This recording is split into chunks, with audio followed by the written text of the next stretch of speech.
আসসালামু আলাইকুম। আশা করি আপনারা সকলে ভালো আছেন। আজকে আমি আপনাদের দেখাবো কিভাবে আপনারা আপনাদের ব্রাউজারের হিস্ট্রি ডিলিট করবেন, টোটাল হিস্ট্রি।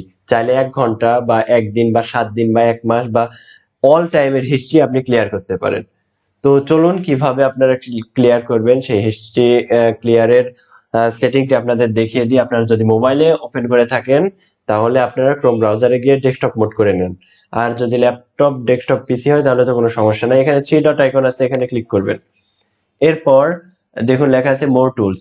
মোর টুলসে আসার পর ক্লিয়ার ব্রাউজিং ডাটা, আর কিবোর্ড শর্টকাট হচ্ছে কন্ট্রোল শিফট ডিলিট। আপনারা যদি কন্ট্রোল শিফট ডিলিট করে প্রেস করেন তাহলে এরকম একটা ইন্টারফেস চলে আসবে।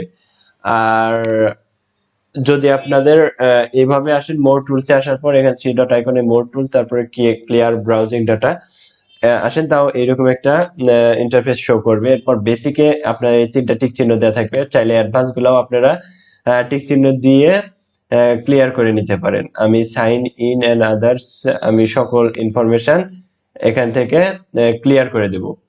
এখানে sign in and others data এটা খালি রেখে দিই, না হলে আমার পাসওয়ার্ড সাইন ইন সকল কিছু হিস্ট্রি চলে যাবে না।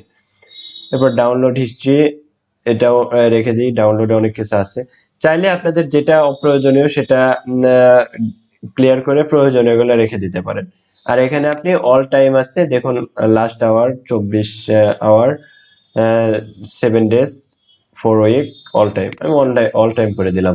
আপনারা ল্যাপটপে ব্রাউজারটি ইনস্টল করার পর থেকে এই পর্যন্ত যতগুলা হিস্ট্রি আছে সকল হিস্ট্রি ডিলিট করার জন্য আমরা অল টাইমের হিস্ট্রি সিলেক্ট করব। এরপর ক্লিয়ার ডাটা, ক্লিয়ার ডাটা করলে আমাদের এটা ক্লিয়ার ডাটা হয়ে যাবে। এরপর দেখুন আমাদের কোনো হিস্ট্রি আর কিন্তু নাই। এরপরেও যদি আপনাদের কোনো সমস্যা থাকে অবশ্যই কমেন্টে জানাবেন, আমি আপনাদের 100% সমস্যার সমাধান করে দেব। আজকের জন্য এই পর্যন্তই। আল্লাহ হাফেজ।